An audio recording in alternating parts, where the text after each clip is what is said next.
এটা কি? জুতা? জুতার সামনে কি? ও আল্লাহ গো, জুতার মধ্যে স্বর্ণের নথ কেটে পড়াইছে। আম্মা এটা নথ না, এটা তালা। এই ব্যাককলের বাচ্চাটা ছাড়া আর কি করবো কত? ওহো মায়া, জুতার মধ্যে তালা লাগাইছো কেন গো? অনেক বুদ্ধি কাটিয়েছি মায়া। আবারও বুদ্ধি। কেমন লাগে? ও বউ, তোমার না কতবার কইরা কই বউ গো, আর তুমি বুদ্ধি কাটাইও না। কেন হিরাবার বুদ্ধিটা কাটাইছো? চুপের একটু কষ্ট, চুপের বুদ্ধি কেউ শুনতেই চায় না।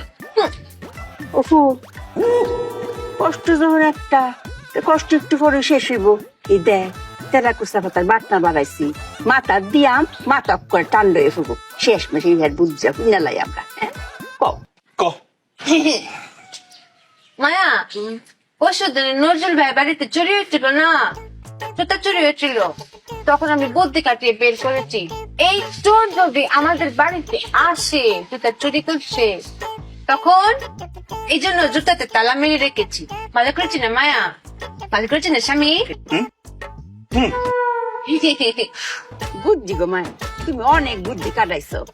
অঙ্ক তো জুতার লগে লগে তালা যদি লয়ে যায়, তো আমও গেল সালাও গেল, তখন কি করবা? আম চালা না মায়া, জুতা আর তালা। ওই তো এখন জুতা আর তালা গেল, তখন কি হইব? এখানেই তো মায়া বুদ্ধি দিয়ে তব্দা লাগিয়ে ফেলেছি। কি বুদ্ধি শুনবেন? শুনেন, আপনার বুদ্ধি পারবে। স্বামী তুমিও শোনো, এই বুদ্ধিটা ব্যবসায় কাজে লাগিও। চোর যখন জুতা নিয়ে যাবে, জুতা নিয়ে গিয়ে পায়ে পড়বে, পরে কি হাঁটতে পারবে? হ্যাঁ পারবে। পারতো না। স্বামী পারবে না। কেন পারতো না? কারণ তালা লাগানো। এই তালা তো খুলতে হবে, খোলার জন্য চাবি লাগবে।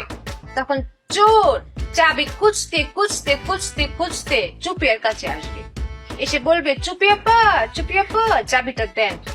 তখন আমি সুই করে চাবিটা বের করবো, এরকম ঘুরিয়ে ঘুরিয়ে বলবো চোর ভাই আসেন চাবিটা নেন, লুক লুক লুক দেখাবো।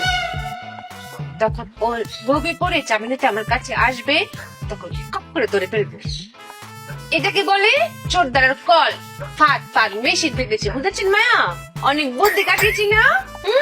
ওরে ব্যাককলের বাচ্চা, চোর কি তোর বাপ লাগে নাকি রক্তের কেউ তোর? রক্তের জন্যই তো না তো, চাবির জন্যই তো।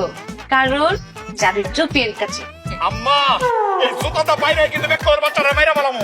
এই চোর কি তোর মতো ব্যাককল যে তোর কাছে আবার আইবো চাবিটার লাগিয়া?